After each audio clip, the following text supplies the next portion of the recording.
एक राजा था। शाम का समय था, 6 बजा था।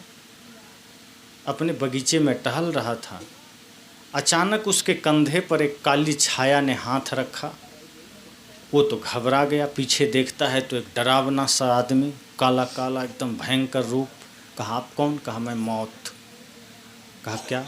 कहा, तुम राजा हो इसलिए तुमको 24 घंटा पहले सूचना दिए हैं।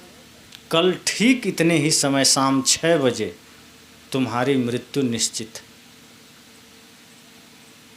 किसी और को 24 घंटा पहले हम खुद से आके नहीं बताते हैं। तुम राजा हो इसलिए हम तुमको इतनी छूट दिए हैं कि 24 घंटा पहले हम तुमको सूचना खुद देने आ गए हैं। 24 घंटा में जो धर्म कर्म करना है कर लो, जो बढ़िया काम करना है कर लो, क्योंकि फिर कल ठीक 6 बजे तुमको मरना है।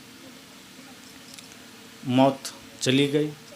अब वो राजा सोचता है, मेरे राज्य में, मेरे बगीचे में मौत ने हमको देख लिया है, अब क्या करें। वो तुरंत दरबारियों को बुलाया, सबको बुलाया। कहा, क्या हुआ? कहा, मेरे बगीचे में मौत ने हमको देख लिया है, अब यहाँ रहना ठीक नहीं। दरबारियों ने कहा, राजन, एक उपाय है, आप यहाँ से कहीं दूर चले जाइए, क्योंकि मौत तो आपको बगीचे में देखा है, आपको इस शहर में देखा है। आप चुपके से निकल जाइए, रातों रात राज्य से बाहर कहीं अलग बीहड़ में। आपको मौत ने यहाँ देखा है, आप ऐसे जगह चले जाइए जहाँ कोई आता जाता ना हो। कहा, जाएंगे कैसे? क्योंकि उस समय कार तो थे नहीं, हेलीकॉप्टर भी नहीं थे, घोड़े होते थे। दरबारियों ने कहा, चिंता ना करें, मैं इतना बढ़िया घोड़ा आपको व्यवस्था कर दूंगा कि एक बार बैठिएगा 24 घंटा दौड़ाते रहेगा वो, और तेज़ दौड़ करके वो जहाँ चला जाए वहीं आप चले जाइए। राजा ने कहा, ठीक। बहुत तेज़ घोड़ा मिला उसको। राजा उस घोड़े पर सवार हुआ और निकल पड़ा। धीरे धीरे राज्य की सीमा पार कर गया, रातों रात बहुत दूर निकल गया। सुबह हुई, रुका नहीं। उसको डर है कि मृत्यु हमें राज्य में देखा है, हम बहुत दूर निकल जाएं। और वो दौड़ते चला जा रहा है। घोड़ा भी इतना बढ़िया ताकतवर था, घोड़ा भी नहीं थक रहा है, वो भी दौड़ाते चला जा रहा है। दूसरा तीसरा राज्य पार कर गया, जंगल झाड़ पार कर गया, नदी नाला पार कर गया, छोटी छोटी पहाड़ियाँ पार कर गया।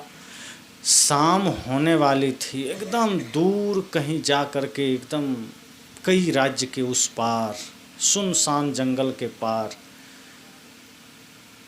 देखा कि अब तो 24 घंटा होने वाला है, और 24 घंटा में हम बहुत दूर आ गए हैं, 1500-1600 किलोमीटर चल के आ गए हैं। अब तो मौत को कुछ भी पता नहीं होगा कि हम यहाँ हैं। मौत हमको वहाँ देखा है, बिहार में, हम चले आए हैं केरल कर्नाटक में, कहाँ से मौत को पता चलेगा। अब वो घोड़े से उतरा और सुस्ताने लगा। उसके बाद टाइम देखता है कि बस अब 6 बजने ही वाला था। जैसे ही 6 बजता है कि वही काली छाया पीछे से खड़ी हो गई, कंधे पर हाथ रखा और कहता है, तुम आ गए? आ गए हैं? कौन? मौत। कहा, आप यहाँ? कहा, हाँ, तुम्हारी मौत यहीं लिखी हुई थी, और कल से ही हम चिंता में थे कि तुम यहाँ पहुँचोगे कैसे।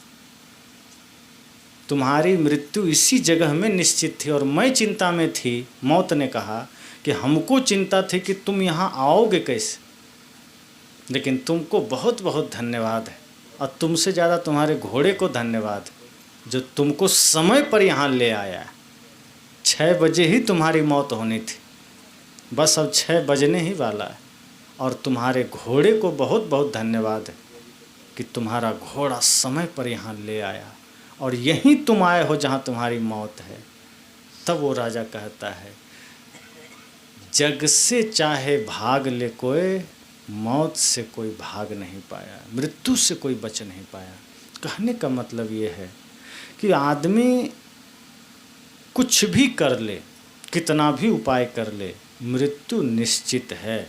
संतजन कहते हैं, जो निश्चित है उससे भागिए मत, उसके साथ रहिए।